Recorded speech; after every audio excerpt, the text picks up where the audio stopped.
So, once again, it's the red medallion in the upper left, the green medallion in the bottom, and the blue medallion in the upper right.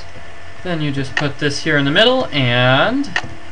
looks like a keyhole of some sorts. Whoopsies! You put this in the middle, and... the diamond! Whoa! Will you look at that sparkly rock? And me without my sunglasses. Hi, Lisa. How did you get in here? I followed you, of course. Turns out a nosy, goody-two-shoes detective is good to have around after all. Now, why don't you toss me that big honkin' diamond so I can blow this popsicle stand and never set foot in lame-o Wisconsin again? Lisa, you must be kidding me. This diamond belongs in a museum in France. Mm-hmm. Yeah? Well, I belong in the lap of luxury, and that diamond's gonna get me there. Hasn't anybody ever told you to mind your own business?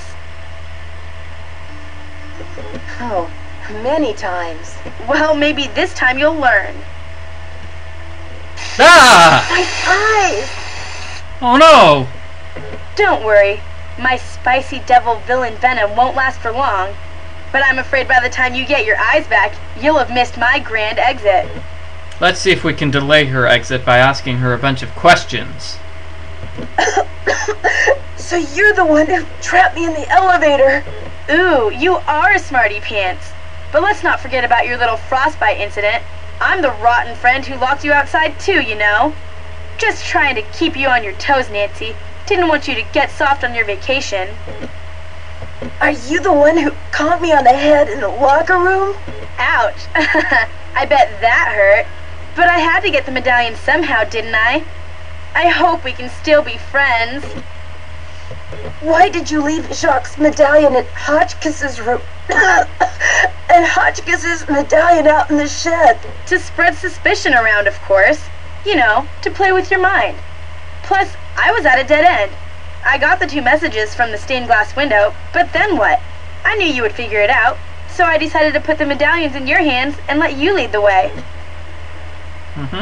Why are you doing this? Haven't you heard? It's a material world, sister, and I am a material girl. Photojournalism pays peanuts, you know, and who wants to work for a living anyway? I was made for a tropical climate, lounge chairs and cabana boys. Okay, and the last question. Why did you have to vandalize that beautiful library? Just a little translation mix-up. When I read the message from Hotchkiss's medallion, I thought it meant Diamond of Misery in the library. Whoops! Guess I went a little overboard looking for it in there. Anyway, enough with the questions, Nancy. You'll just have to read the rest in the papers. Oh no!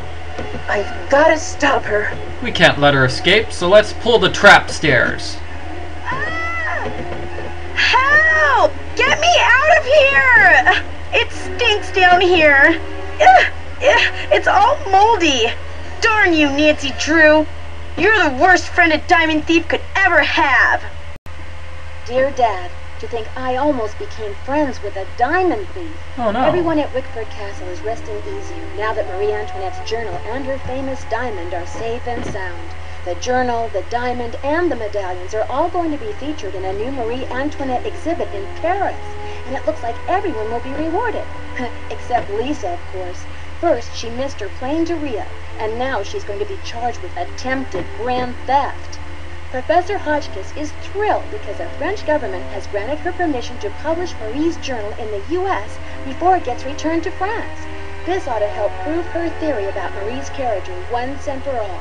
Thanks to Jacques and his great-grandfather's efforts to find the journal, the Brunet name is being celebrated all over France. In the meantime, Jacques and Isabel have eloped. It's so romantic. I showed Dexter the poem that Ezra Wickford wrote him, and he was relieved to know that his old pop didn't carry any hard feelings to his grave. All the talk shows want Dexter to tell his story on national television, but he keeps turning them down. I guess he doesn't want to be famous or infamous. But when Christy Lane called and asked Dexter to be her business partner, he accepted. With her business sense and Dexter's expert knowledge of the castle, I think they'll make a great team. So, you know what they say, Dad. Il n'est jamais trop tard de changer l'histoire. It's never too late to change history. Me, I'm determined to go out and enjoy this snow before some other case comes up. See you soon. Love, Nancy.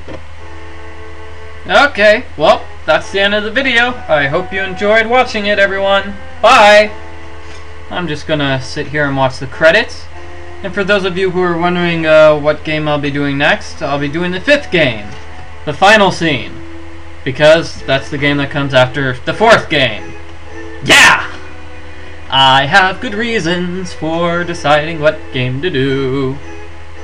And then I have absolutely no idea what I'll do after that. I'll just have to decide. Here's Rob Klee. I see him as the CFO in every game.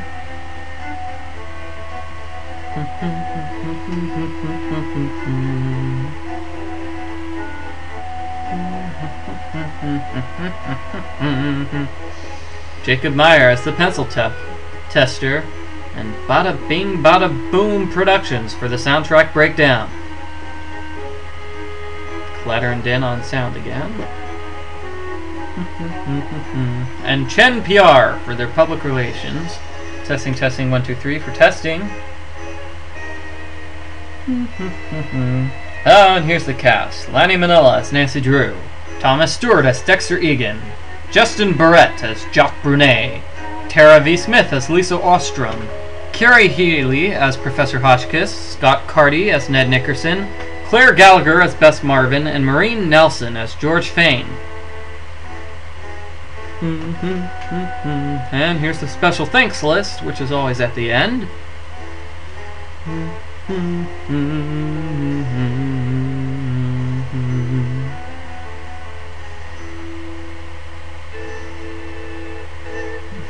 Distributed by Dreamcatcher. This must have been the only one they distributed, because I don't remember ever seeing them anywhere else. Developed by Her Interactive. Visit their website. And all sorts of stuff. And that's the end of everything. Bye, everyone.